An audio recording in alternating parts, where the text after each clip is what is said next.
የአላህን ስራ ተመልከቱ። እጅግ አስገራሚ ገጠመኝ። ይሄ በምስሉ ላይ የምትመለከቱት የ32 ዓመቱ ወጣት ከስር ገና እንደተፈታ በኪስ ውስጥ የነበረው $2 ብቻ ነበረ። ታዲያ ኑሮን ሀ ብሎ ለመጀመር ወደ ቤቱ ያቀናል። ወደ ቤቱም አቅንቶ በቤት ውስጥ የነበረችውን አንድ ብቸኛዋ የምታምር ሸሚዝ ለስራ ኢንተርቪው ለብሷት ይወጣል።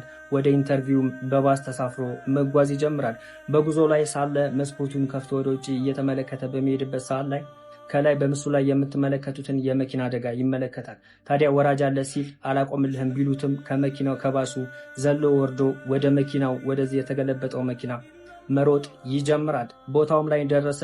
በውስጥ ተገልብጦ የነበረውን ሰውዬ አስወጣውና ብቸኛ የነበረችውን ሸሚዝ ቀዶ ደሙን ለማቆም ታገለ። አምቡላንሶቹና ፖሊሶቹ እስኪመጡም እየተንከባከበው ቆየ። ቆሞም ጠበቀው።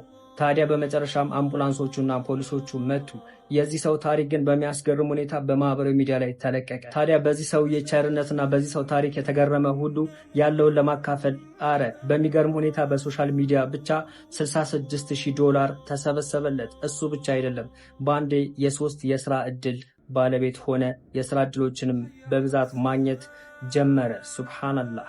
ለሰዎች መልካም ባሰብን ቁጥር አላህ ትላልቅ ሽልማቶችን ያዘጋጅልናል። በደንብ ሼር፣ ኮፒ ሊንክ፣ ሪፖስት ያደርጋችሁ አዳርሱ።